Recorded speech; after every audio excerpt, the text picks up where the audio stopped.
अस्सलाम वालेकुम। तो कैसे हैं आप लोग? उम्मीद है कि आप सब खैरियत से होंगे। आज हम जो वीडियो देखने वाले हैं उस वीडियो का नाम है the Kerala story by Dhruv Rathee. जैसा कि ध्रुव राठी साहब को हम सब जानते हैं कि वो जो भी बातें करते हैं वो फैक्ट्स और सबूत पे बात करते हैं।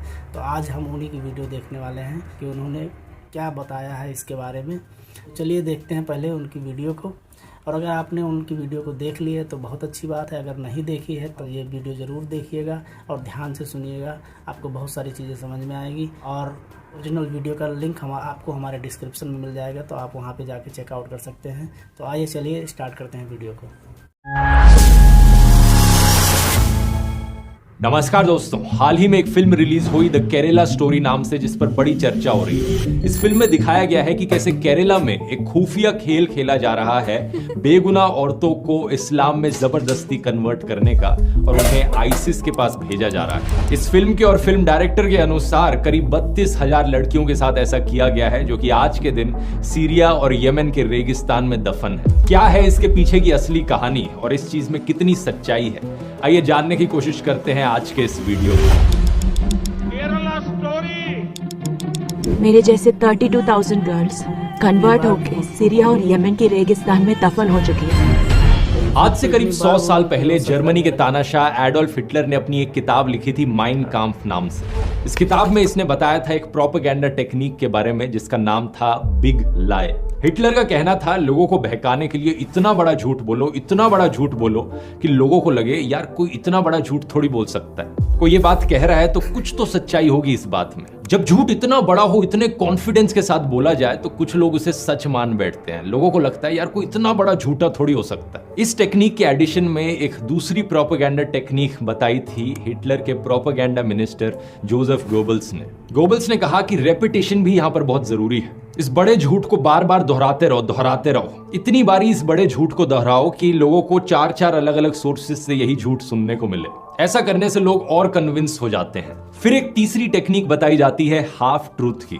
बीच बीच में अपनी बातों में आधा सच भी घोल दो, क्योंकि क्या है ना, कुछ लोग आज के दिन बिग लायर्स को बड़ी आसानी से पहचान लेते हैं। जब कोई कहता है कि अरे यार कोई इतना बड़ा झूठ थोड़ी ना बोलेगा, लोग कहते हैं भाई तुझे पता नहीं है कितना बड़ा फेंकू है, ये इतनी लंबी फेंकता है जितनी दूर नीरज चोपड़ा का जेवलिन भी नहीं जाएगा। तो जो लोग इन बड़े झूठ से कन्विंस ना हो उनके लिए ये हाफ ट्रूथ। मैं क्यों बताने लग रहा हूं आपको ये सारी प्रोपेगेंडा टेक्निक्स, क्योंकि आज आप इस वीडियो में देखोगे कि कैसे इन तीनों टेक्निक्स का इस्तेमाल किया गया है लोगों को बहकाने के लिए। द केरला स्टोरी फिल्म के डायरेक्टर सुदीप्तो सेन से पूछा गया कि ये फिल्म कौन सी सच्ची घटनाओं से इंस्पायर्ड है। इन्होंने कई चीजें कही यहाँ पर। पहला इन्होंने कहा साल 2010 में केरला के जो फॉर्मर चीफ मिनिस्टर थे ओमन चांडी, उन्होंने एक स्टेटमेंट दी थी केरला की असेंबली में। आप इस स्टेटमेंट को गूगल कर सकते हो और कुछ एक इंडिया टुडे की रिपोर्ट सामने आती है। 2500 औरतें, इस्लाम, केरला, ओमन चांडी, बात तो सही है। फिर कहा गया कि एक और former chief minister of Kerala VS Achuthanandan ने एक समय पर कहा था कि केरला अगले 20 सालों में इस्लामिक स्टेट बनने वाला है। आप इस चीज को गूगल पे सर्च करते हो और आपको यूट्यूब या ट्विटर पे वीडियो दिखता है, आपको लगता है यार हाँ ये बात भी सही है। फिर फिल्म के टीजर में दिखाया जाता है एक लड़की कहती है कि मैं फातिमा हूं और मैं अफगानिस्तान की जेल में हूं। आप इस चीज को गूगल पे सर्च करते हो और द हिंदू का एक न्यूज आर्टिकल दिखता है, फातिमा, अफगानिस्तान की जेल, इस्लामिक स्टेट। ये चीज भी सही है। यही सारी चीजें दोस्तों एक बढ़िया एग्जाम्पल है हाफ ट्रूथ का।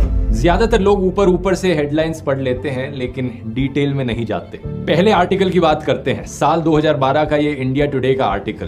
केरला के फॉर्मर चीफ मिनिस्टर ओमन चांडी इन्फॉर्म करते हैं स्टेट लेजिस्लेचर को कि साल 2006 से 2012 के बीच में 2667 औरतों ने इस्लाम में कन्वर्ट किया। 6 सालों में करीब 2500 औरतों ने। लेकिन बात नोट करने वाली ये है कि क्या उन्होंने कभी भी फोर्स्ड कन्वर्जन शब्द का इस्तेमाल किया। उन्होंने कहा कि हम अपनी स्टेट में कोई फोर्स्ड कन्वर्जन नहीं होने देंगे और ना ही हम मुसलमानों के खिलाफ हेट कैंपेन टॉलरेट करेंगे लव जिहाद के नाम पर। क्या यहाँ पर कहीं भी मेंशन किया गया कि कोई भी कन्वर्टेड औरत आईसिस को जाकर ज्वाइन कर रही है?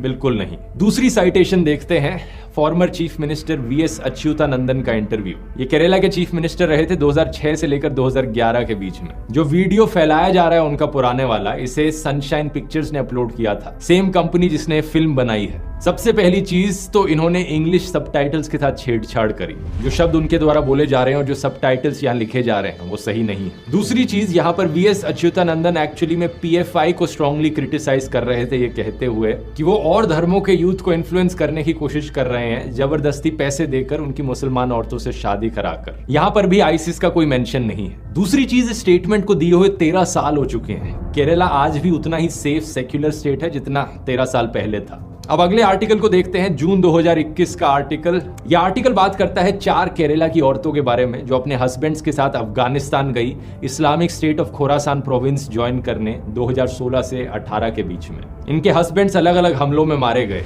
इनके नाम है निमिशा आलियास फातिमा ईसा, Sonia Sebastian आलियास Ayesha, marine Jacob आलियास Maryam और रफीला। अगर हम एनआईए की 2016 की लिस्ट देखें of 20 most wanted Indians in Islamic states, तो इन 4 औरतों के नाम यहां भी दिखते हैं। इनके अलावा 2 और औरतें हैं, अजमाला और शमासिया। इन दोनों के हस्बैंड्स कजन्स थे और इन 6 औरतों के हस्बैंड्स यहां आप फोटो में देख सकते हैं। इन 6 औरतों में से 3 ऑलरेडी मुस्लिम थी, 2 ने कन्वर्ट किया क्रिश्चियनिटी से इस्लाम में और 1 ने कन्वर्ट किया हिंदुइज्म से इस्लाम में। तो सिर्फ एक ही औरत यहाँ पर ओरिजिनली हिंदू थी जिसका नाम था निमिशा नायर। क्या निमिशा नायर को यहाँ पर एक मुसलमान आदमी ने लव जिहाद के शिकार में फंसा दिया? इसका जवाब जानने के लिए हम देखते हैं निमिशा के हस्बैंड कौन है। ईजा एक ऐसा बंदा है जो खुद क्रिश्चियनिटी से कन्वर्ट किया था इस्लाम में। उसका पुराना नाम था बेक्सन विंसेंट। बेक्सन का भाई बेस्टिन भी कन्वर्ट किया था क्रिश्चियनिटी से इस्लाम में और वो भी एक और इन 4 में से एक और औरत का हस्बैंड था। तो दोनों भाई और उनकी दोनों बीवियां सारे कन्वर्ट्स, सारे ब्रेन वॉश्ड। हाल ही में इंडियन सरकार ने इन 4 औरतों को वापस इंडिया आने से रिजेक्ट कर दिया था।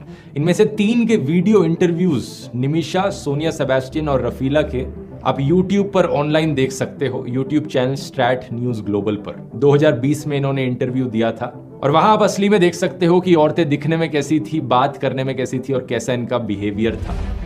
When there was a Khilafah, when I was a Mahmud, I was happy at that time. So I can never say that Khilafah was wrong. What I did was wrong. That I can't say that because I had a comfortable life there. इस video को देखने के बाद कोई भी देख सकता है कि औरतें अभी भी कितनी ब्रेन वॉश्ड और रेडिकलाइज्ड हैं। लेकिन द केरला स्टोरी फिल्म की जो मेन कैरेक्टर है कॉन्स्टेंटली वो सिंपैथी इवोक करने की कोशिश करती हैं। फिल्म में जितना बेचारा और इनोसेंट करके दिखाया गया है इन औरतों को, ये इनोसेंस असल जिंदगी के वीडियोस में शायद ही झलकती है। मैं आपसे पूछना चाहता हूं, क्या आपके अंदर सिंपैथी होगी इन रियल लाइफ औरतों के लिए या फिर आप इन्हें ब्रेन वॉश्ड बेवकूफ कहोगे? क्या आप चाहोगे कि अफगानिस्तान की जेल में ही पड़ी रहें या फिर इंडियन सरकार इन्हें इंडिया में वापस लाए और इंडियन जेल में डाले? ये सवाल मैं आप पर छोड़ता हूं, नीचे कमेंट्स में लिखकर बता सकते हैं आपकी राय क्या है। स्ट्रैटेजिक न्यूज ग्लोबल रिपोर्ट हमें बताती है कि एनआईए की 2016 की चार्जशीट में जिन 20 लोगों को मेंशन किया गया है वो लोग एक दूसरे से काफी इंटरकनेक्टेड थे जब रेडिकलाइजेशन की बात करी जाती है। तो इनमें से 17 लोग सिर्फ एक सिंगल डिस्ट्रिक्ट से आते थे, केरला में कासरगोड जिले से। 2020 की एक हिंदुस्तान टाइम्स की रिपोर्ट ने बताया कि कुछ और ने बाद में ज्वाइन किया, तो टोटल 22 लोग एक्चुअली में कासरगोड से थे। 2016 का इंडिया टुडे का आर्टिकल बताता है कि एक ट्रेंड है कि सिर्फ सिंगल यूथ यहाँ नहीं जा रहे हैं आईसिस ज्वाइन करने, बल्कि पूरे के पूरे परिवार, यहाँ पर हस्बैंड, वाइफ और इवन बच्चे भी चले गए आईसिस ज्वाइन करने। आर्टिकल में यह भी मेंशन किया गया है कि इससे पहले ज्यादातर आईसिस के रिक्रूट्स एक्चुअली में महाराष्ट्र, कर्नाटक और तेलंगाना से गए थे, केरला से नहीं। लेकिन ये स्टार्ट न्यूज ग्लोबल रिपोर्ट आगे की भी बात करती है। 2018 तक कहा गया कि करीब 60 इंडियंस ने अफगानिस्तान ट्रैवल किया, जिनमें से 26 मेल्स थे, 13 औरतें और 21 बच्चे। ये सब देखकर क्लियरली कहा जा सकता है कि एक प्रॉब्लम जरूर है यहाँ पर। लोगों को रेडिकलाइज किया जा रहा है, ब्रेन वॉश किया जा रहा है आईसिस ज्वाइन करने को। इंटरनेट के जरिए नए modes of communication open up हुए हैं। 2019 में union minister of state for home affairs G Kishan Reddy ने बताया कि इंडियन इन्वेस्टिगेटर्स ने पाया कि आईसिस एक्चुअली में डार्क वेब और एन्क्रिप्टेड प्लेटफॉर्म्स का इस्तेमाल कर रहा है लोगों को रेडिकलाइज करने के लिए और आतंकवादियों को रिक्रूट करने के लिए। लेकिन सवाल यहां पर यह उठता है कि यह प्रॉब्लम कितनी बड़ी है आखिर। फिल्म ने कहा कि 32,000 औरतों के साथ ऑलरेडी ऐसा किया जा चुका है केरला के अंदर। आइए इसके आंकड़े देखते हैं। Vladimir Voronkov, under secretary general of United Nations office of counter terrorism, इन्होंने बताया कि 110 देशों से करीब 40,000 फॉरेन टेररिस्ट फाइटर्स सीरिया और इराक में गए कॉन्फ्लिक्ट को ज्वाइन करने। 40,110 देशों से। एक और एस्टिमेट दिया 2018 की study International Centre for the Study of Radicalisation King's College London ने 41,490 लोग 80 अलग अलग देशों से आईसिस से एफिलिएटेड हैं। इनमें से 79% लोग आदमी हैं। इन दोनों रिपोर्ट्स के बेसिस पे एक एस्टिमेट लगाया जा सकता है करीब 40 से 42,000 फॉरेन टेररिस्ट हैं जो दुनिया भर से आईसिस को ज्वाइन करने गए। तो कितने इंडिया से हैं? अमेरिका के ब्यूरो ऑफ काउंटर टेररिज्म ने कंट्री रिपोर्ट्स पब्लिश करी साल 2020 में। इन्होंने कहा सितंबर 2020 तक एनआईए ने 34 टेररिज्म के केसेस इन्वेस्टिगेट किए थे और करीब 160 लोगों को इंडिया में अरेस्ट किया था आईसिस से रिलेटेड। डबल चेकिंग के लिए एक और सोर्स देख लेते हैं। ऑब्जर्वर रिसर्च फाउंडेशन ने एक पेपर पब्लिश किया था अक्टूबर 2019 में। इन्होंने कहा कि प्रो आईसिस केसेस 2014 और 2018 के बीच में इंडिया में थे करीब 180 से 200 के बीच। और ये 200 लोगों का जो अनुमान है यहाँ पर, इसमें सिर्फ वो लोग नहीं है जो एक्चुअली में आईसिस को ज्वाइन करने गए इंडिया छोड़कर, वो लोग भी हैं जिन्होंने आईसिस का प्रोपेगेंडा फैलाया इंडिया में इंटरनेट पर। एक तीसरा सोर्स भी देख लेते हैं। 2019 में इंडियन होम मिनिस्ट्री ने कहा था ये नंबर 155 पर है।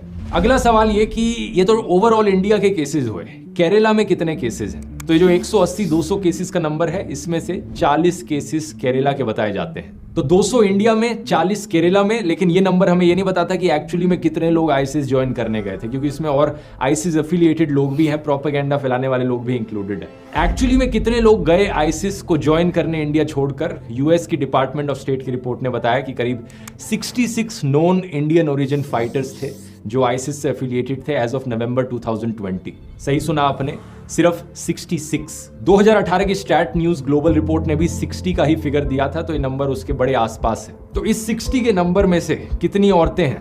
करीब 13 औरतें हैं। कितनी औरतें हैं जो केरला से हैं? सिर्फ 6 औरतें हैं जो केरला से हैं। इन 6 में से ऐसी कितनी औरतें हैं जिन्हें बाकी धर्मों से इस्लाम में कन्वर्ट किया गया? 3 औरतें हैं। इन 3 में से 2 क्रिश्चियंस थी और 1 हिंदू थी। तो जो फिल्म में दिखाया जा रहा है ये सिर्फ 3 औरतों के साथ असल जिंदगी में हुआ है, और वो भी वैसे नहीं हुआ जैसे फिल्म में दिखाया जा रहा है। और यहां दावा किया गया है कि 32,000 औरतों के साथ ऐसा हुआ। यही है वो बड़ा झूठ दोस्तों। ये झूठ इतना बड़ा है कि कोई आम इंसान इसे सुनेगा तो उसे लगेगा यार 32,000 के साथ नहीं, कुछ तो सच्चाई होगी इसमें, कुछ हजार औरतों के साथ ऐसा हुआ होगा।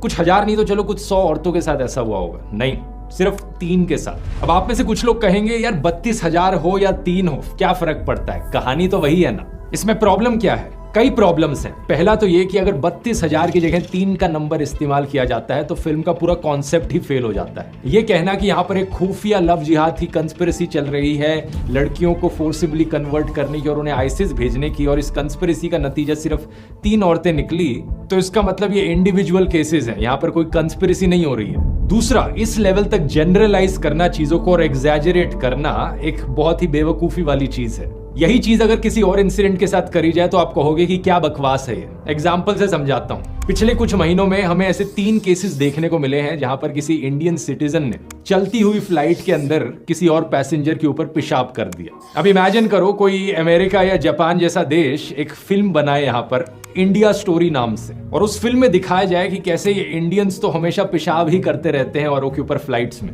32,000 ऐसे इंसिडेंट्स देखने को मिले हैं जहां पर इंडियंस ने पेशाब किया है किसी और के ऊपर। कैसा लगेगा आपको सुनकर? आप कहोगे कि क्या बकवास चल रही है, देश को बदनाम करने की कोशिश करी जा रही है। लेकिन अगर दूसरी तरफ फिल्म बनाने वाला कहे कि यार 32,000 चलो एग्जैजरेटेड नंबर था, लेकिन 3 के साथ असली में ऐसा हुआ है, इसलिए फिल्म बनाना जस्टिफाइड है यहाँ पर, क्या होगा आपका रिस्पॉन्स ऐसे केस में?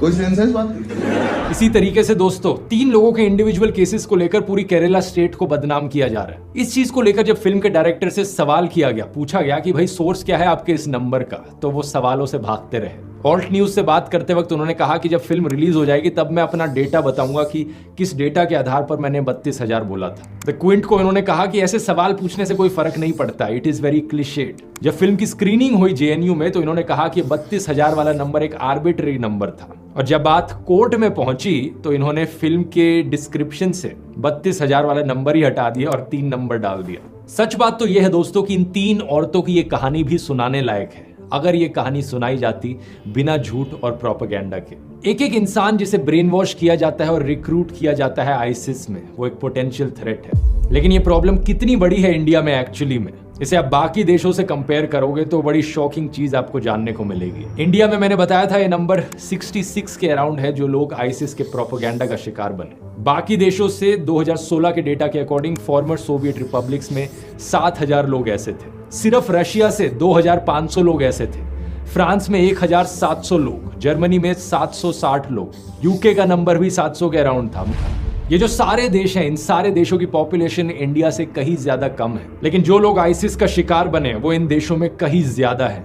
और यहाँ पर यह चीज भी नोट करने वाली है कि इंडिया में 3rd लार्जेस्ट मुस्लिम पॉपुलेशन है दुनिया में। तो फ्रांस, जर्मनी, यूके जैसे देशों के कंपैरिजन में ज्यादा मुस्लिम्स इंडिया में रहते हैं, लेकिन फिर भी कम आईसिस के रिक्रूट्स इंडिया से देखे गए। आप अगर यहाँ पर एक रेशियो देखो आईसिस रिक्रूट्स पर मिलियन पीपल, तो इंडिया में रेशियो 0.5 पर मिलियन है। फ्रांस में 36 गुना ज्यादा है, यानी 18 पर मिलियन। बेल्जियम में 40 पर मिलियन है और जॉर्डन में 315 पर मिलियन। क्या इस चीज को एक बार भी मेंशन किया गया फिल्म में? कुछ लोगों को बहुत मजा आता है अपने ही देश के एक राज्य को ऐसे बदनाम होते हुए देखकर झूठ के बेसिस पर। ORF की रिपोर्ट में लिखा गया था कि एकेडमिक्स और एक्सपर्ट्स अक्सर ये सवाल पूछते हैं कि इंडिया से इतने कम मुसलमानों ने आईसिस क्यों ज्वाइन करी। इसके पीछे कई फैक्टर्स बताए जाते हैं। पहला कारण इंडियन एजेंसीज का लाजवाब रिस्पॉन्स। आप में से बहुत कम लोग शायद ऑपरेशन पिजन के बारे में जानते होंगे। हमारी एजेंसीज जैसे कि NIA और IB, इन्होंने एक मिशन किया जिसमें 350 वल्नरेबल मलयाली यूथ को इन्होंने आइडेंटिफाई किया और एक डी रेडिकलाइजेशन प्रोग्राम चलाया हमारे नौजवानों को इस एक्सट्रीमिज्म और रेडिकलाइजेशन से बचाने के लिए। एक बहुत ही बढ़िया काम हमारे ऑफिसर्स के द्वारा किया गया। लेकिन पता है शर्म की बात क्या है? हमारे प्रधानमंत्री अपने इलेक्शन के भाषणों में इस अच्छे काम को बताने की जगह इस झूठी फिल्म को प्रमोट करते हैं। आतंकी साजिश पर बनी फिल्म ये केरला स्टोरी की इन दिनों काफी चर्चा है। यहाँ पर एक और ऐतिहासिक ऑपरेशन याद आता है जो इंडियन फोर्सेस ने आईसिस के खिलाफ किया था। एक बड़ा रेस्क्यू ऑपरेशन जिसके ऊपर टाइगर जिंदा है फिल्म भी बनी है। इसकी कहानी अगर आप और जानना चाहते हैं, कुकू FM पर ये वाली ऑडियो बुक मैं आपको सजेस्ट करूंगा। कुकू FM को नहीं जानते, एक बढ़िया ऑडियो लर्निंग का प्लेटफॉर्म जहां पर ढेर सारी ऑडियो बुक्स ऐसे सुनने को मिलेंगी। ध्रुव 30 कूपन का इस्तेमाल कीजिए कुकू FM के पहले महीने पर 30% ऑफ पाने के लिए। 99 रुपीज की जगह सिर्फ 69 रुपीज कॉस्ट पड़ेगी। इसका लिंक नीचे डिस्क्रिप्शन में मिल जाएगा। इनका धन्यवाद इस वीडियो को स्पॉन्सर करने के लिए भी। और अब टॉपिक पर वापस आते हैं। प्रधानमंत्री मोदी चाहते तो इस इंस्पिरेशनल कहानी के बारे में बता सकते थे लोगों को, लेकिन नहीं, झूठी फिल्म प्रमोट करनी थी। दूसरा कारण फॉर्मर डिप्लोमेट तालमीज अहमद बताते हैं इंडिया का सिंक्रेटिक कल्चर और ट्रेडिशन। इंडिया में यूनिटी इन डाइवर्सिटी। इंडिया में मुस्लिम्स हिंदुओं और क्रिश्चियंस के साथ मिलजुल कर रहते हैं और इसीलिए एक्सट्रीम आइडियोलॉजीज को उन्होंने रिजेक्ट किया। 2015 में जब पता चला कि सिर्फ 29 इंडियंस ने आईसिस को ज्वाइन किया था, एक रिपोर्ट ने बताया कि आईसिस खुद इंडियन रिक्रूट्स को इंफीरियर मानता था। आईसिस का मानना था कि इंडिया में जो इस्लाम प्रैक्टिस किया जाता है वो काफी सॉफ्ट वर्जन है, एक ज्यादा लिबरल वर्जन है इस्लाम का। तीसरा, यहाँ पर कई मुस्लिम क्लेरिक्स का भी एक पॉजिटिव रोल बताया जाता है। मार्च 2009 में दारुल उलूम दियोबंद ने एक फतवा इशू किया था इंडिया को दार अल अमन डिक्लेयर करते हुए, एक ऐसा देश जहां पर मिलिटेंट जिहाद प्रोहिबिटेड है। सिमिलरली 2015 में एक जॉइंट फतवा इशू किया गया था 70,000 इंडियन मुस्लिम स्कॉलर्स के द्वारा आईसिस, तालिबान, अलकायदा और बाकी और आतंकवादी संगठनों के खिलाफ। यहाँ जो असली केरला स्टोरी है वो बड़ी प्राउड होने वाली बात है कि बाकी दुनिया के कंपैरिजन में इंडिया से कितने कम मुसलमानों ने आईसिस को ज्वाइन किया। और केरला यहाँ पर एक बड़ा ही जीता जागता एग्जाम्पल है इस यूनिटी इन डाइवर्सिटी का, जहाँ अलग अलग धर्मों के लोग साथ में मिलजुल कर रहते हैं पीसफुली। यही कारण है कि केरला नंबर 1 स्टेट है बहुत से अलग अलग इंडिकेटर्स में। एजुकेशन में नंबर 1, हेल्थ केयर में नंबर 1, ह्यूमन डेवलपमेंट इंडेक्स में नंबर 1। और फिर हमारे पॉलिटिशियंस इन झूठी कहानियों का इस्तेमाल करते हैं केरला को बदनाम करने के लिए। फरवरी में इसी साल होम मिनिस्टर अमित शाह ने इलेक्शन कैंपेनिंग के वक्त कर्नाटका में कहा था, आपके बगल में ही केरल है, इससे ज्यादा कुछ नहीं कहूंगा। केरला को बदनाम करना इकलौता प्रोपेगेंडा नहीं है इस फिल्म के अंदर। दूसरा बड़ा झूठ फैलाया जा रहा है लव जिहाद को लेकर। फिल्म में दिखाया जा रहा है कि यहाँ पर जबरदस्ती धर्म परिवर्तन करने की कोशिश करी जाती है। क्या सच है इसके पीछे? साल 2017 में केरला की सरकार ने 90 केसेस की लिस्ट सबमिट करी थी एनआईए को जांच करने के लिए कि इनमें लव जिहाद एंगल है या नहीं है। एनआईए ने 11 केसेस पर एग्जामिनेशन करी और कंक्लूड किया साल 2018 में कि हालांकि पीएफआई ने कन्वर्जन को फैसिलिटेट किया था, लेकिन एक भी ऐसा केस नहीं मिला जहां पर जबरदस्ती धर्म परिवर्तन करवाया जा रहा हो किसी भी इंसान का, चाहे आदमी हो या औरत। एक सबूत से मन नहीं भरता, दूसरा सबूत देख लो। यूनियन होम मिनिस्ट्री ने भी यही कहा था साल 2020 में। Minister of state for home affairs G Kishan Reddy ने लोकसभा को बताया रिटर्न रिप्लाई में कि अभी तक कोई भी लव जिहाद का केस रिपोर्ट नहीं किया गया है किसी भी सेंट्रल एजेंसी के द्वारा। ये लव जिहाद की कंस्पिरेसी थ्योरी एक बड़ा झूठ है जो बार बार आपको सुनाया जाता है अलग अलग एंगल्स से। पॉलिटिशियंस अपने भाषणों में ये कहते हैं, व्हाट्सएप यूनिवर्सिटी की तरफ से आपको व्हाट्सएप फॉरवर्ड्स मिलते हैं लव जिहाद की बात करते हुए, गोदी मीडिया खबरों में लव जिहाद की बात करता है। इतनी बारी रिपीट किया जाता है इस बड़े झूठ को कि लोगों को लगता है कुछ तो सच्चाई होगी इसमें। वही बात जो मैंने शुरू में कही थी, ये लव जिहाद का पूरा कॉन्सेप्ट ना सिर्फ मुसलमानों को बदनाम करने की कोशिश है बल्कि औरतों के भी खिलाफ जाता है ये कॉन्सेप्ट। खुद ही सोचकर देखो, जो लोग इस चीज में विश्वास करते हैं कि एक औरत को भड़काया जा सकता है एक आदमी के द्वारा, कैसे लोग हैं वो? औरत कोई भेड़ बकरी है क्या? एक औरत का खुद का कोई दिमाग नहीं होता? कोई भी आकर कुछ भी कहेगा, औरत भेड़ बकरियों की तरह इधर उधर चलती चली जाएंगी।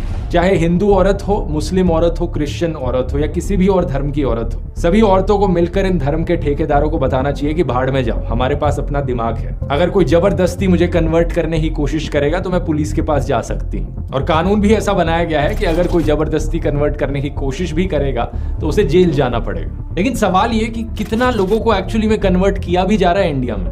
कभी कभार ऐसा होता है कि कोई क्रिश्चियन मिशनरी हुआ या ये घर वापसी वाले हो या कोई मुस्लिम क्लेरिक थोड़े ओवर एक्टिव हो जाते हैं अपने प्रवचन में और बैलेंस थोड़ा इधर से उधर हो जाता है। जैसे कि ये 2016 का न्यूज़ आर्टिकल देखिए जहां पर विश्व हिंदू परिषद के लीडर ने कहा कि इनकी ऑर्गेनाइजेशन ने 7.5 लाख लोगों को हिंदुइज्म में वापस रिकन्वर्ट किया 10 सालों के अंदर अंदर। लेकिन ये अलग अलग धर्मों के ठेकेदार अगर इंटरफेयर ना करें, लोग अपनी मर्जी से कन्वर्ट करना चाहे तो एक बड़ा बैलेंस देखने को मिलता है। अप्रैल 2021 की रिपोर्ट देखिए, 506 लोगों ने रजिस्टर किया कि वो अपना धर्म बदलना चाहते हैं केरला सरकार के सामने। इनमें से 47% लोग ऐसे थे जो क्रिश्चियनिटी या इस्लाम से हिंदुइज्म में कन्वर्ट किए। तो ऐसा नहीं है कि एक तरफ ज्यादा कन्वर्जन्स देखने को मिल रही हूँ। 2021 के प्यू रिसर्च सेंटर के सर्वे ने भी यही चीज बताई थी। 30,000 से ज्यादा लोगों पर सर्वे किया गया, पता लगा कि सिर्फ 0.7% लोगों ने हिंदुइज्म को छोड़ा था, दूसरा धर्म अपनाया था, और 0.8% लोगों ने बाकी धर्मों को छोड़कर हिंदुइज्म अपनाया था। यहाँ पर समझने वाली बात यह है कि सिर्फ कुछ पॉलिटिकल पावर के लिए यहाँ पर एक बहुत गंदा खेल खेला जा रहा है। ऐसे बड़े बड़े झूठ बोले जा रहे हैं, कंस्पिरेसी थ्योरीज रची जा रही हैं ताकि हिंदूज और मुस्लिम्स और क्रिश्चियंस को एक दूसरे से लड़ाया जा सके। कुछ पॉलिटिकल पार्टीज को इससे बहुत फायदा मिलता है अगर लोगों के अंदर सिर्फ ये नफरत भरी रहे दूसरे धर्म के लोगों के लिए। शुरुआत में सिर्फ व्हाट्सएप फॉरवर्ड्स थे, फिर गोदी मीडिया ने ये काम करना शुरू किया और अब पूरी की पूरी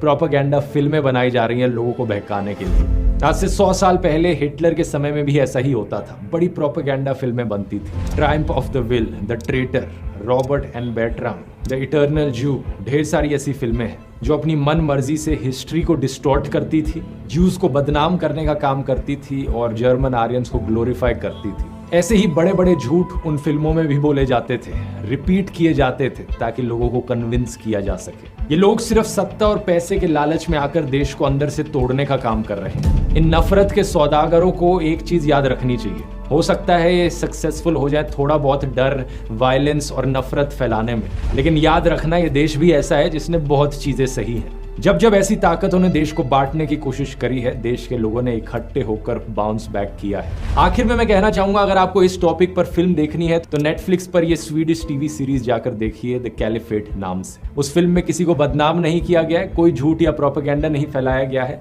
बल्कि एक सच्ची कहानी बताई गई है कि कैसे स्वीडन में आईसिस ने रिक्रूट किया कुछ यंग लड़कियों को। एक बड़ा ही थ्रिलिंग शो है। बहुत बहुत धन्यवाद।